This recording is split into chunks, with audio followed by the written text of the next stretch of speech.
May tumatawag yata sa cellphone mo. Alam ko, Lope. Ba't di mo sagutin? Break time naman natin sa trabaho natin. Alam ko kung sino tumatawag sa akin. Sige, patapusin ko muna yung pakikipag-usap mo bago tayo magmerienda. Doon ulit tayo sa kantin dito sa pabrika sa Dubai na may Filipino food. Tsaka muna. Hello? Hello, Matt. Ba't ngayon mo lang sinagot ang mga tawag ko? Nagtanong ka pa, Cory. Nung mga unang taon mo naman dyan sa abroad, maayos ang komunikasyon natin. Kaya nitong mga nakaraang buwan, nagtataka ako kung bakit hindi mo na sinasagot ang mga tawag at chat ko sa'yo. Alam mo ang dahilan. Wala akong alam. Niloloko mo ako. Ay, hindi totoo yan. Hindi ka ba aming may kalaguyo ka? Matt, mula nang makasal tayo, naging tapat na ako sa'yo. Yan ang inaasahan ko, Cory. Magiging tapat ka sa akin. Dahil mula na makasal tayo, ginawa ko ng lahat para maituwid ang naging pagkakamali ko. Ang naging kasalanan ko sa'yo, minahal kita, pinaglingkuran, ipinagpundar na sariling bayat lupa, at pinagsikapan kong mabigyan ka lalo ng marangyang buhay. Kaya kahit 50 taon na ako, nag-a-abroad pa rin ako.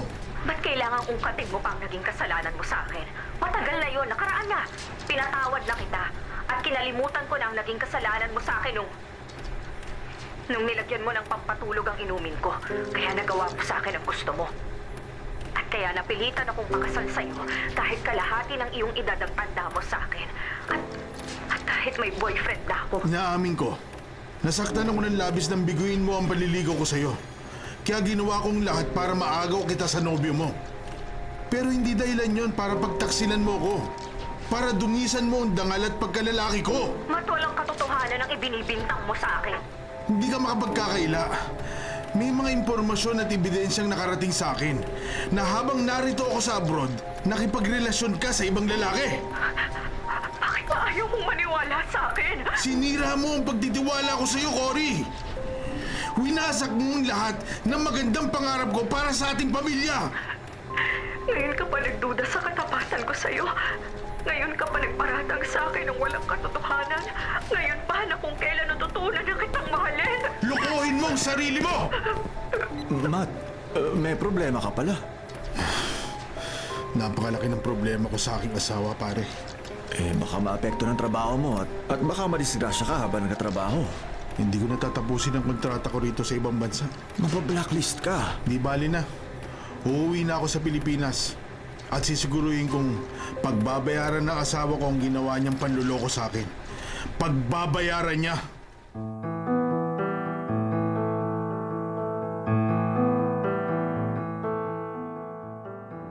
Anong, Eva? Pinagtaksila ng Kuya Matt mo ng asawa niya? Di imposible yun, Fernan. Nabanggit ko na sa'yo. Naihinga ko na sa'yo ang problema kong yun dahil hindi ka naman iba sa akin. Magkaklase pa lang tayo sa high school, magkaibigan na tayo. Kaya nga madalas ako makisabay rito sa kotse mo dahil magkapit-bahay lang tayo. At magkatabi lang ang presinto niyo at ang opisinang pinapasukan ko. Ba't naman di imposibleng pagtaksila ng kapatid mo ang asawa niya? Bago sila naging mag-asawa, may dating boyfriend si Cory. Napilitan na siya magpakasal sa kuya ko dahil may nangyari sa kanila ng labag sa kalooban nila kaya... Kaya iniisip mong gumanti si Cory sa asawa niya habang nasa abroad ang kapatid mo. Malamang. Di naman siguro. Fernan, sa huling pag-uusap namin ng kuya ko nang tawagan ko siya, sinabi niyang uuwi na raw siya dahil sa pagtataksil sa kanya ng asawa niya. Eva, Bilang pulis, baka may magawa kang tulong kung sakaling may mangyaring malaking gulo sa kapatid ko at sa asawa niya.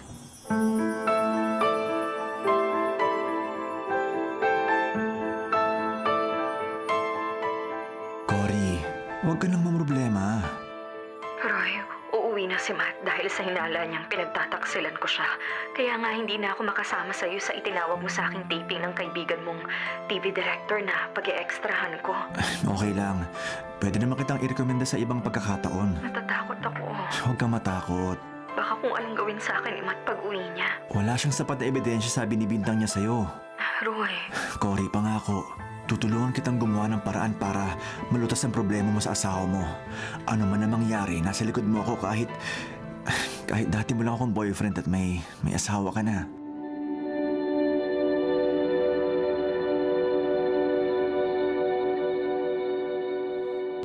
Tia Lina, mano po? Ay kaawaan ka ng Diyos, Nardo. Buti naman napasyal ka rito sa bahay ni na Cory. May pinuntahan po ako malapit dito kaya dumaan na muna ako rito. Alam ko po kasing sumama na kayo kay Cory mula nang mag-abroad ang asawa niya. Para nga may makasama rito ang anak ko habang nasa ibang bansa ang asawa niya. Tsaka nagsusolo rin naman ako sa lumang bahay namin mula na mabiyuda ako. Si Cory po. Nasa kwarto niya. Ilang buwan din po kaming di nagkita. Tiyak marami po kaming pagkakwentuhan ng pinsan ko na kababata ako. Nardo, Ba't parang natigilan po kayo, Chang? baka hindi ka muna maharap ngayon ni Cory kasi Ay, may problema po ba? hindi na ako magkakaila sa'yo dahil kamag-anak ka na naman namin. At malapit kayo ni Cory sa isa't isa. May problema ang anak ko sa asawa niya kasi, Nardo. Ano pong problema? Chang, sabihin niyo sa akin. Baka may maitulong po kay Cory para malutas ang problema niya. Ano man po yun.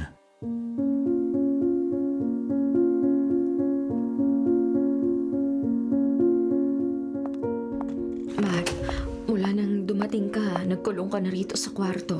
Wala ka ng kibo. Huwag mo kong kausapin, Cory. Paano natin maaayos yung problema kung hindi natin pag-uusapan? Mas mabuting wag na tayo mag-usap. Dahil pag nag-usap tayo, baka biglang umakyat ang dugo sa ulo ko at mamatay ako sa sobrang galit. Matt, O baka mapatay kita.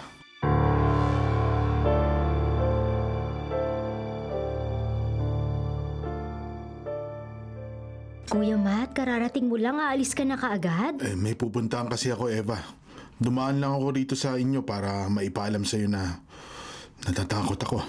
Natatakot ka? Eva, may ibang babae na di makontentong magtaksil lang sa asawa. At ang kalaguyo na ang gustong makasama. Kaya natatakot akong baka gumawa ng paraan ng asawa ko para mawala na ako sa buhay niya. At wala nang maging sagabal sa pagtataksil niya sa akin.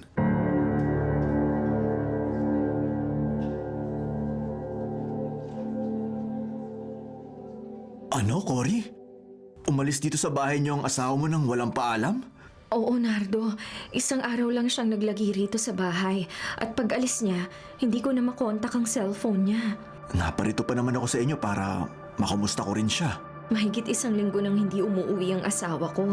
Baka may masamang nangyari na sa kanya. Ba't mo iniisip na may masamang nangyari sa asawa mo, Cory? Bakit?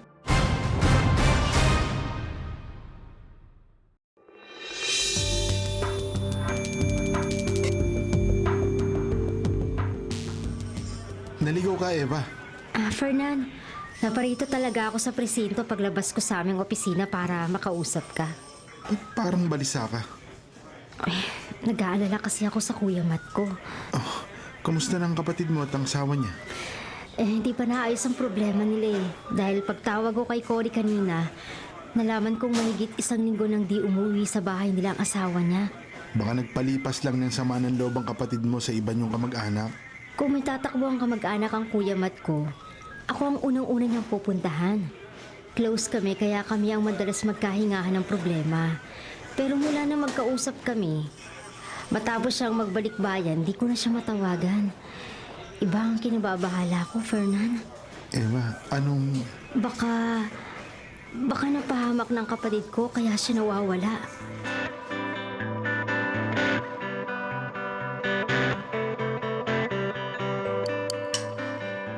Ate Eva, ba't mo naman nakakalaing nawawala ang asawa ko?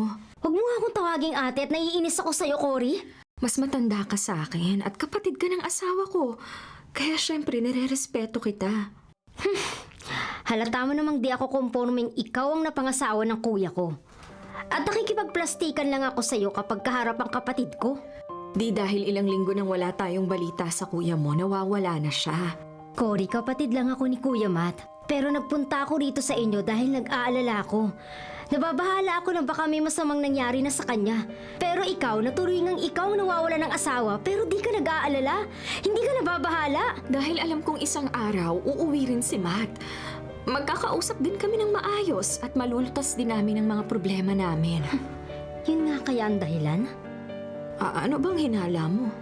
Alam mo kung ba't nawawala ang asawa mo. Dahil may kinalaman ka sa pagkawala niya.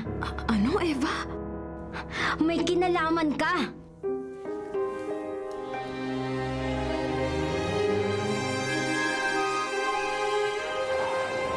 Fernan, bakit ka napailing? Di mo dapat kinumpronta at pinagbintangan ng hipag mo na may kinalaman siya sa pagkawala ng asawa niya, Eva. Mamaya na nga ako bababa dito sa kotse mo. Di pa naman ako malilate sa trabaho ko. Para magkausap tayong mabuti. Dahil alam kong tama lang ang ginawa ko. Di ko mo ilang linggo nang di umuwi sa kanilang kuya mo, nawawala na siya. Mariing tinanggi ni Cory ang bintang kong may kinalaman siya sa pagkawala ng asawa niya. Pero bakit di ko makontak ang cellphone ng kapatid ko? Baka gusto lang niyang mapag-isa kung saan. At ayaw niyang makipag-usap kahit kanino. Para mapag-isipan niyang mabuti ang dapat niyang gawin sa problema niya sa asawa niya. E paano kung totoong suspetsa ko sa hipag ko? Malalaman natin. Paano natin malalaman? Hindi ko nga mapaamin si Cory. Huwag mo na uli siyang kumprontahin at prangkahin o pagbintangan dahil Dahil baka mag-away lang kami? Hindi ako natatakot sa Cory na yon. Handa akong ilaban ang patay ng kapatid ko. Eva, para walang gulo, hayaan mong akong kumilos. Ikaw na, Fernan? Aalamin ko kung totoong hinala mo sa iyong hipag. Kung may kinalaman nga siya sa pagkawala ng asawa niya.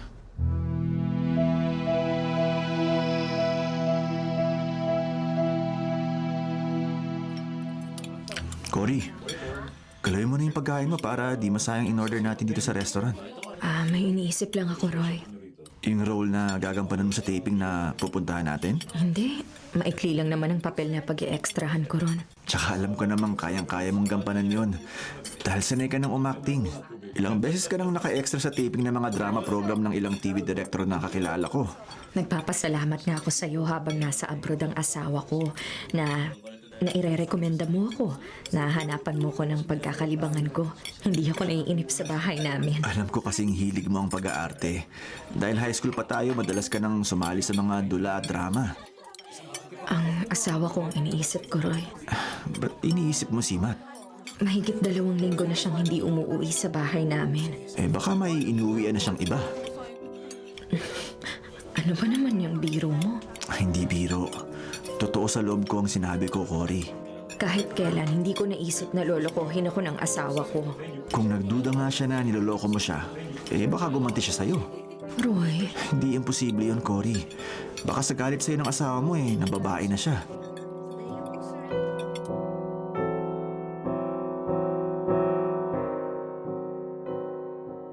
Ano po, Tia Lina? Umalis si Cory para umextra na naman sa taping ng isang TV drama? Alam mo namang dalaga pa ang pinsan mo. Hilig na niyang pag-arte, Nardo. Kung may alam lang po akong pag-i-extra niya sa pag-acting, ako na magsasama sa kanya para hindi na siya sumama kay Roy. Bakit naman? Chang, alam po nating dating boyfriend ni Cory ang sinasamahan niya. Kasi nga, Roy, may kakilalang mga direktor ng mga drama sa TV. Kaya napaghihinalaan si Cory ng asawa niya na may kalaguyo siya. Dahil sumasama siya sa dati niyang boyfriend. Ha? Teka, Nardo. Bakit po, Chang? Yung nakatayo sa tabi ng poste sa kabilang kalsada. Yun po nakasombrero at nakashades. Oo. Kanina ko pa napapansin na palingalinga siya rito sa bahay ni na Cory. Hindi ko naman siya makilala dahil sa suot niyang sombrero at salamin. Chang, Nardo, sino kaya ang taong yun na parang nagmamatsyag dito sa bahay ni na Cory? Sino kaya yun?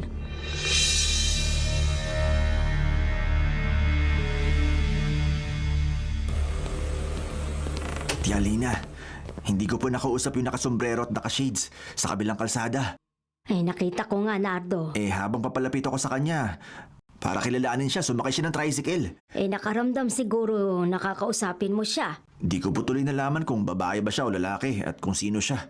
Baka inutusan siya ng asawa ni Cory para magmanuman dito sa bahay nila. Para malaman niya kung totoong may lalaki nga ang asawa niya. Pwede nga po yun. Kaya nawalan po tuloy ako ng respeto sa asawa ni Cory. Nardo, Chang, kung dati po mabigat na ang dugo ko sa mat na yon dahil sa ginawa niyang pagsasamantala kay Cory kaya napilitan ng pinsan kong pakasal sa kanya. Ngayon, dahil po sa pagdududa at pagpaparatang niya sa asawa niya nang walang sapat na ebidensya, lalo siya naging bad shot sa akin. Wala siyang kwentang asawa. Ang bait kaya ng pinsan ko. Tapos, pagdududahan at pagbibintangan niyang nagtataksil sa kanya? Kung ganun siya, mabuti pa nga hindi na sila magkabalikan mag-asawa.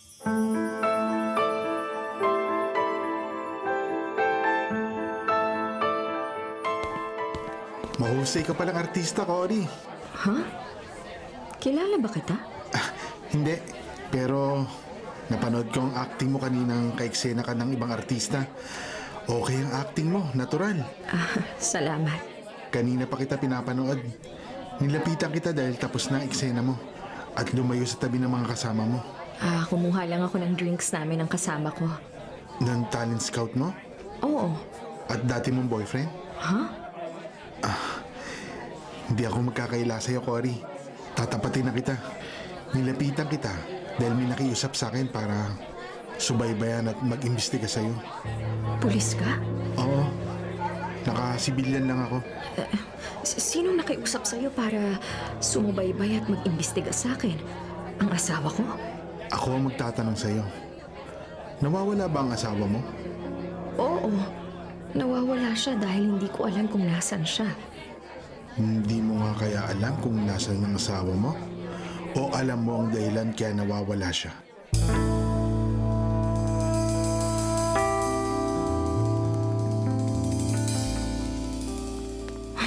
Hanggang ngayong nakauwi na ako, Nardo.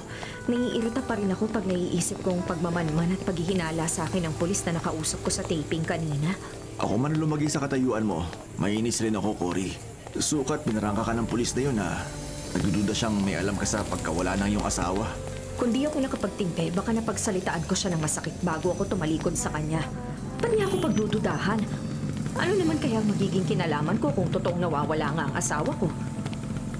Aha? Ba't tumigil ka na sa paglakad, Cory? Medyo malayo pa tayo sa restaurant na pagmimeriendahan ka mo natin. At talagang gusto kong magmerienda tayo ng madatnan kita sa amin pag uwi ko, Nardo, para makapagkwentuhan tayong mabuti. Pero kilala ko yung sakay ng tricycle na tumigil sa hindi kalayuan sa atin.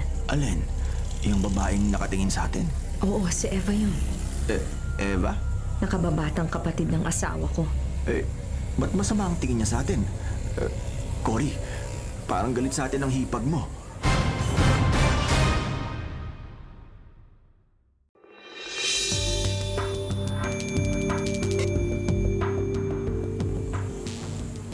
Buti naman bumaba ka sa tricycle, Eva, para magkausap tayo. Hindi ikaw ang gusto kong makausap, si Cory. Pero ikaw ang lumapit sa akin. Pinsan ako ni Cory. Kaya inutusan ka niyang lumapit sa akin? Di niya ako inutusan. Nilapitan kita matapos ka ipakilala sa akin ng pinsan ko dahil masama ang tingin mo sa amin. Kaya nailang kayo sa akin. Kung makatingin ka sa amin ni Cory, parang may ginawa kaming masama eh. Hindi kayo maiilang kung wala nga kayong ginagawang hindi tama. Ano naman sa akala mong gagawin naming masama ng pinsan ko? Anong malay ko sa inyo? Anong malay ko kung... Kung ano? Kung higit pa sa magkamag-anak ang turing nyo sa isa't isa. Ang dumi pala ng utak mo. Nagsasabi lang ako ng totoo. Dahil may kilala akong magkamag-anak na naging Wala magkarelasyon. kaming relasyon ni Cory. Aamin nga ba kayo? Kung hindi ako nagtitimpi, baka... Baka ano? Sasaktan mo ako? Subukan mo. Eva, Subukan mong saktan ako at na magkalintikan tayo.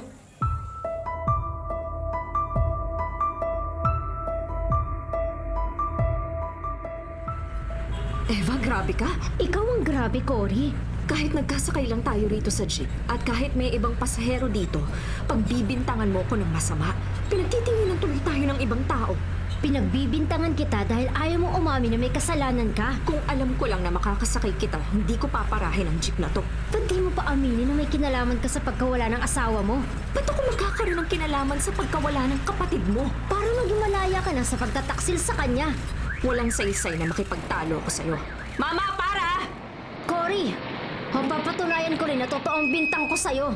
Magbintang ka na hanggang gusto mo. Wala akong pakialam sa'yo! Buisit ka! Ikaw ang buwisit, Cory! Taksil na asawa! Kriminal! Kriminal!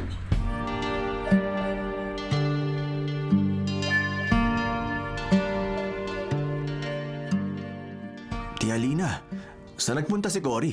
Sa hardware, Nardo. O-order daw ng buhangin at semento. Papatakpan daw niya kasi ang ibabaw ng kanilang Poso Negro dahil manipis at baka sumingaw. Sayang, di ko po natatnan ng pinsan ko. Kakaalis lang niya nang dumating ka. Sasamahan ko sana siya. Gusto ko nga rin sanang samahan si Cory pero nagpilit siyang lumakad mag-isa. Kaya naman daw niya ang sarili niya at di naman daw mangyayari ang inaalala ko. Ano po bang inaalala nyo? Baka makasalubong niya ang hipag niyang masama ang suspecha sa kanya. Huwag po kayong matakot sa hipag ni Cory. May pagkabengadora kasi ang Eva na yun eh. Huwag po siya magkakamali na awayin at saktan si Cory. Ako ang makakalaban niya.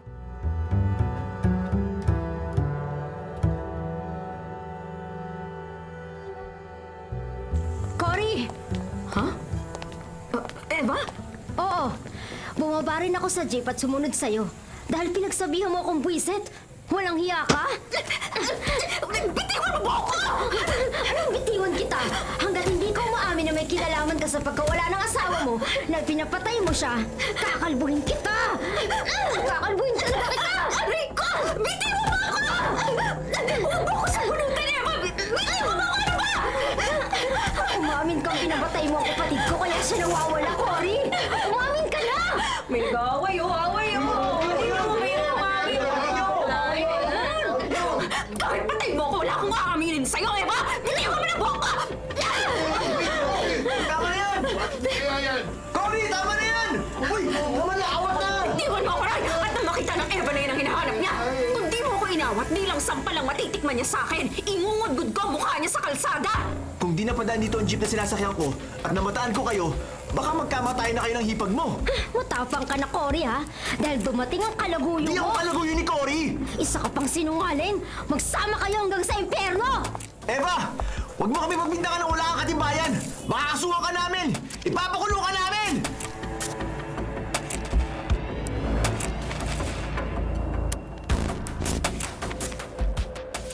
Malalaman na to, papatunayan ko rin na totoong bintang ko kay Cory. Ha? Eva? Ha? Aling Nina? Akala ko kung sino ang nakakubli dito sa likod ng puno sa tabi ng bahay namin. Eh, ikaw lang pala. Eh, ano bang ginagawa mo riyan? Nagmamanman ka kay Cory, ano? May gusto lang ako mapatunayan kaya ako narito. Nakikiusap naman ako sa iyo. Huwag mong paghinalaan ng masama ang anak ko. Huwag mo siyang awayin. Hindi totoong bintang mo sa kanya. Wala siyang kinalaman sa pagkawala ng asawa niya. Eh natural, kakampihan at pagtatanggol niyo ang anak niyo. Dahil konsentidora kayong magulang.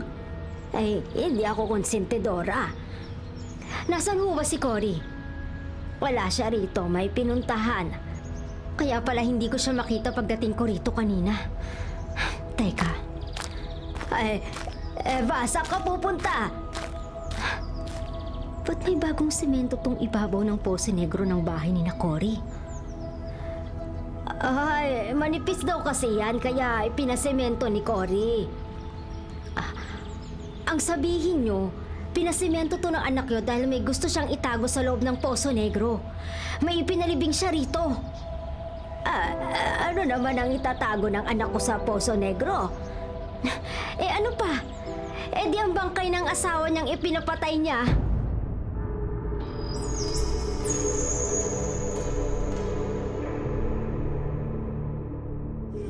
Posible ang suspetsa mo, Eva. Talagang malamang totoong hinala ko, Fernan. Kaya naparito ako sa presinto. Kung totoong ipinapatay ang kapatid mo ng asawa nito, pwedeng itinago nga ang bangkay niya sa loob ng Poso Negro. Kaya nawawala siya. Kaya nga gusto kong pabuksan yung sabi ko sa ina ni Cory. Pero hindi ko raw pwedeng galawin yun. Eh baka may alam ang ina ng hipag mo sa tinatago ng anak niya na gusto niyang proteksyonan. Si Cory daw makakapagdesisyon kung papayag siyang pabuksan ng Poso Negro ng bahay nila o hindi. Eh malamang di siya pumayag kung may tinatago siya ron. E paano, Fernan? May magagawa ka bang paraan para sa pilitang pabuksan ng Poso Negro sa bahay ni na Cory?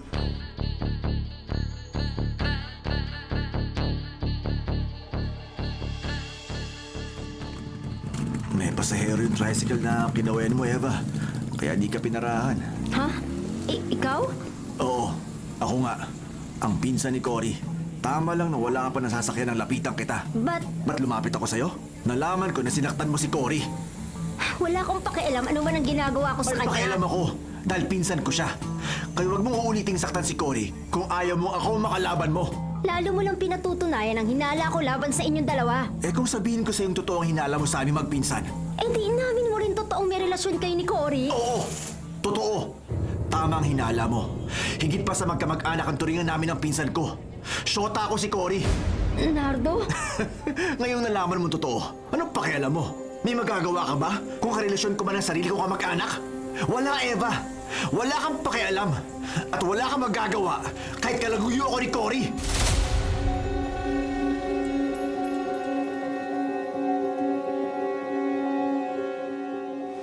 Roy, Ba't kita dinala rito sa tabing dagat? sabi mo ipapakilala mo ako sa bagong TV director na kakilala mo para makasama ako sa project niya. Tsaka ano yun, Cory? May gusto muna akong linawin sa'yo kaya gusto ko magkausap tayo ng sarili nandito. Di ko kasi maubos maisip kung ba't nakipagrelasyon ka sa sarili mong pinsan. Sinong nagsabi sa'yo? Si Nardo. Narinig kong sinabi niya na kalaguyo mo raw siya. Hindi totoo yan. Kung hindi totoo na higit pa sa magpinsan ng turingan niyo, ba't sinabi ni Nardo na magkarelasyon kayo? Bakit?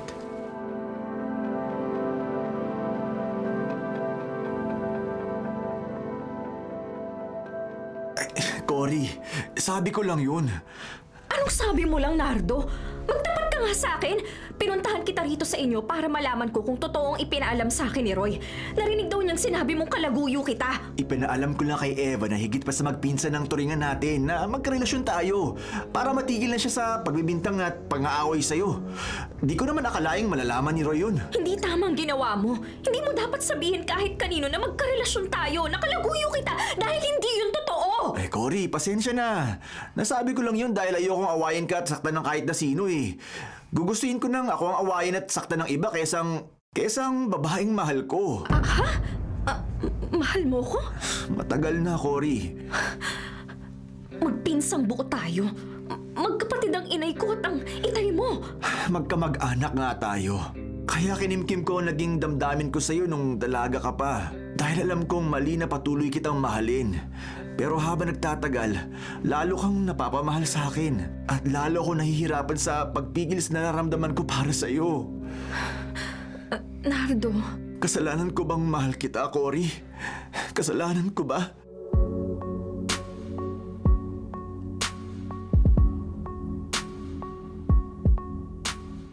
Hindi ko akalain, Cory, na pag-uukulan ka ni Nardo ng pagtingin, higit pa sa pagiging magkamag-anak. nabigla nga po ko nang magtapat siya sa akin, inay. Kung sa akin niya ipinaalam ang kalokohan niya, baka nasampal ko siya. Parang nailang nga po ako sa kanya. Hindi tama na mahalin ka niya na parang ibang tao. Kaya nga po pag dumalaw siya rito sa bahay natin, baka iwasan ko siya. Pag naparito siya, pangangaralan ko, nakalimutan niya ang naging damdamin niya sa'yo. Sana nga po sundin niya kayo. Pag hindi niya ako sinunod, kakagalitan ko na siya at magbabawalang pumarito. Dahil matapos kong malaman na may simpatya siya sa'yo, nawala na ako ng tiwala at nagkaroon ng masamang hinala sa kanya. Inay, Pasensya ka na, Cory, ha?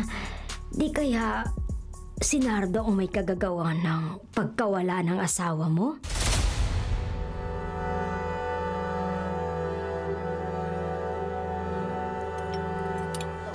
Fernan, sagot ko na ang lunch natin ngayon. Ha? Ako na, Eva. Pumili ka na sa menu. Nakakaya na sa'yo. Lagi na lang ikaw ang taya kapag nagkakasabay tayo mag-lunch sa resto na to malapit sa office namin at sa inyong presinto. Paminsan-minsan lang naman. Ako nga dapat ang taya dahil ako ang humingi ng pabor sa'yo, di ba? Kahit hindi ka mag-request sa akin, gagawin ko ang trabaho ko bilang pulis. Kaya pupunta ako kina Cory mamaya para mapabuksan ang Poso Negro sa bahay nila. Eh paano kung tumanggi si Cory? Kukuha ako ng search warrant para pabuksan ang Poso Negro ng hipagbong sa ayaw ni Cory at sa gusto.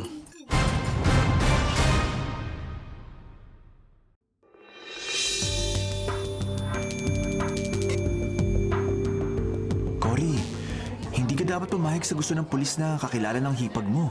kaibigan ni Eva yung pulis, Roy. Malamang na ang hipag kong nag-utos sa pulis para pabuksan ang Poso Negro sa aming bahay. Wala namang magagawa ang pulis na yun kung tumanggi kang paggalaw ang sakop ng inyong bakuran na private property nyo. Buti na rin pumayag ako para matapos na ang masamang suspetsyon ng hipag ko sa akin.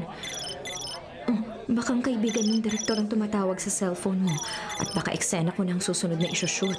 Hindi. Excuse, Cory. Kausapin ko na sandali ang tumawag sa akin. Hello? Ha? Sige, magdadagdag ako ng bahid sa'yo. Papadalan uli kita. Hintayin mo na lang, okay? Sino ba yung tumawag at lumayo ka pa sa akin para kausapin siya? Wala yun. Isang kakilala lang na may problema. Roy, Mag-rehearse ka na sa role na gagampanan mo, Cory. Baka kunan na yung eksena mo, okay?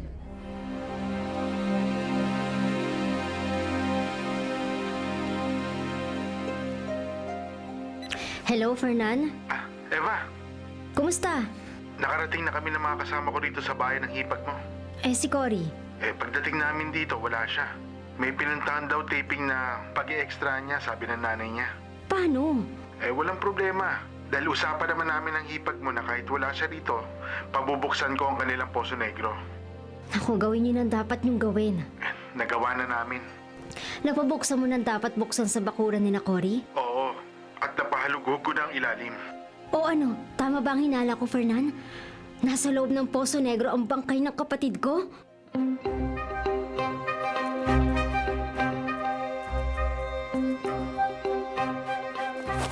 Sargento Ramos. Dumating ka na pala, Cory. Ano, pabuksan na pala ang Poso Negro namin. Oo, at ipinasesemento ko na ulit sa mga kasama ko para maibalik sa dati bago kami magpaalam. Sargento, anong... Hindi namin natagpuan ng mga kasama ko ang aming hinahanap. Sinabi ko na sa inyo, wala akong itinatago rito sa aming bakuran. Naniniwala ako sa'yo. Sana maniwala rin sa akin si Eva.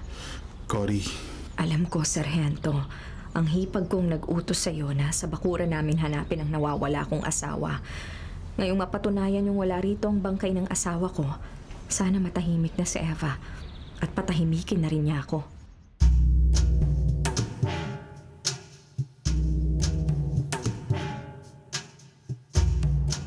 Fernan, hindi ko mo din natagpuan sa bakuran ni na Cory nawawala niyang asawa.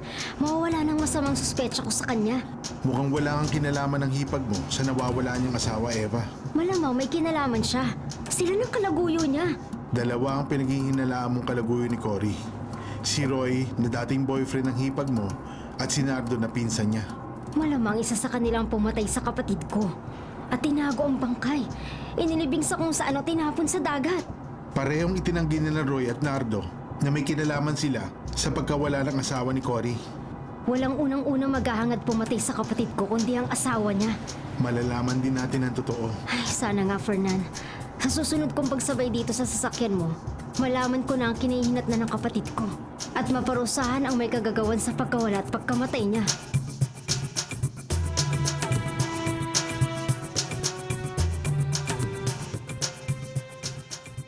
Mano po, Tia Lina.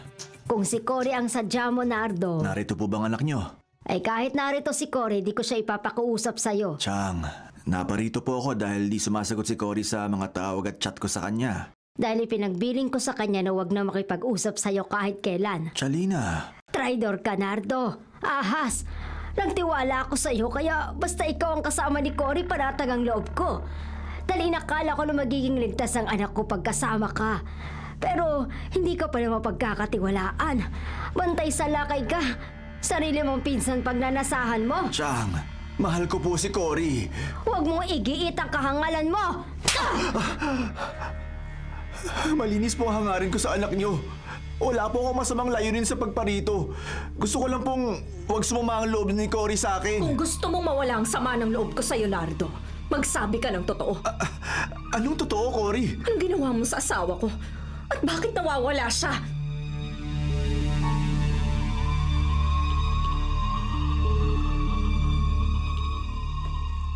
Ba't napailing ka, Cory? Inay, hanggang sa nakaalis po si Nardo, hindi niya inamin na may kinalaman siya sa pagkawala ng asawa ko. Buti na rin hinarap mo siya, anak. At tinapat mo siyang kahit anong gawin niya, di mo siya matatanggap. Hindi po ako nahihibang para pumatol sa sarili kong kamag-anak. Ipagdasal na lang natin sana malaman din natin kung nasaan si Matt at kung ano na ang nangyari sa asawa mo. Sa mahigit 1 buwan po na pagkawala niya, nawala po tayong anumang balita sa kanya. Malamang kesa hindi na may masamang nangyari na po sa kanya. Oh, baka ang asawa mo nang tumatawag sa'yo. Hindi po iba. Hello, Roy? Hello, Cory. Napatawag ka? May bagong racket akong iaalok sa'yo. Taping? Oo, nagustuhan ng kaibigan kong direktor ang acting mo sa ilang project niya. Kaya i-introduce ka raw niya sa susunod niyang project. Malaki na magiging role mo at syempre ang talent fee. Okay, Kung interesado ka sa bagong project, makita tayo. oo, sige, Roy. Kailan at saan tayo magkikita?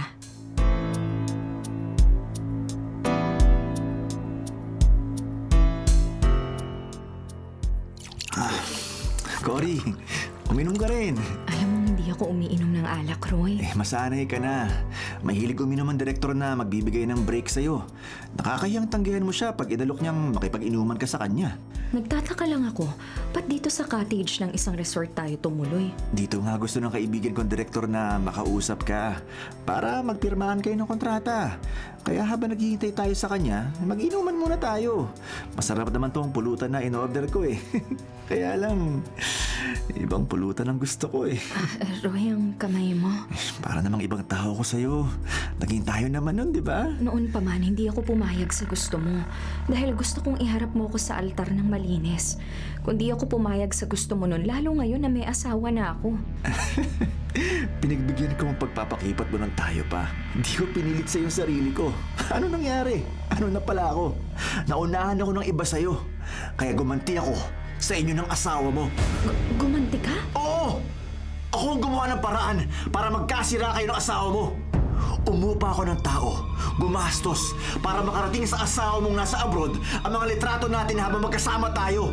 Na sinadya kong maging very close tayo. Nakadikit ako sa'yo, nakaakbay, para magmukhang may relasyon tayo. Para magselos ang asawa mo at maniwalang niloloko mo siya habang nasa ibang bansa siya. Walang yaka! Nangyari ang inasahan ko. Nagalit at nakipaghiwalay sa iyo ang asawa mo. At malamang ng babae na yon. Pinagpalit ka na sa iba at nagpakalayo-layo na. Kaya malabo na kayo magkabalikan ng asawa mo. Kaya pumayag ka na sa gusto ko. Ibalik natin ang ating nakaraan. At ituloy natin ang dapat nun pa natin pinagsaluhan. Huwag mo ko yakapin! Huwag mo ko halikan! Ano ka ba? Ba't mo ako sinampan? Kung inaakala mo sa pagkakasira namin ng asawa ko, sa pagkawala niya, papatol na ako sa'yo. Nagkakamali ka! Cory, minahal mo ako noon. Oo, minahal kita noon dahil inakala kong mabuti kang tao. Pero pinagsisisihan kong minahal kita dahil lumitaw ngayon ang tunay na masamang ugali mo. Kaya lalong hindi ko maatim lokohin kailanman ang asawa ko na bagamat nagkamali sa akin nung una, ay natutuhan kong mahalin. Walang siya ka! Patalim mo to! Matalas tong itututo ko sa leg mo, Cory! Totoo mang napamahal na sa'yo ang asawa mo! Wala ka na katiting na amor sa akin! Magiging akin ka! Huwag ka papalag! Pag pumalag ka, kakatayin kita!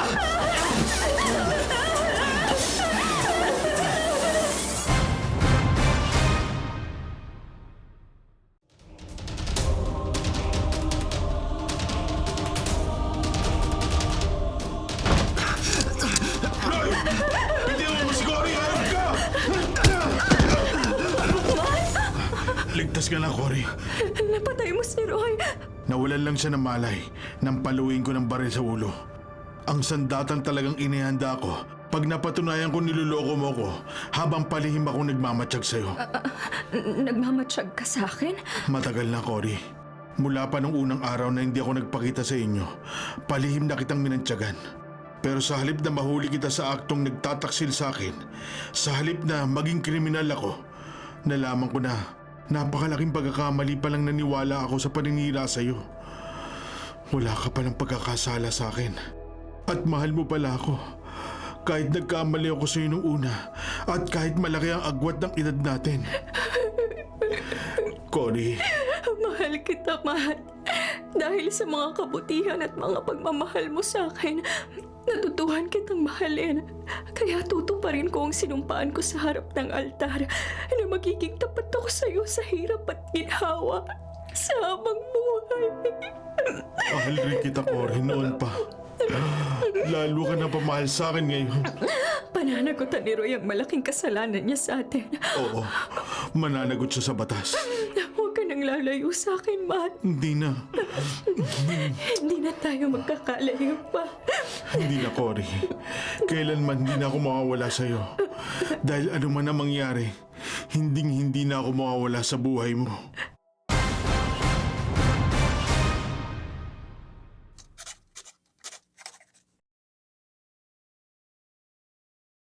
Mga kapatid, ito po ang inyong kapatid na si Lord De Vera. Nagsasabing, sana dito na tayo sa totoo.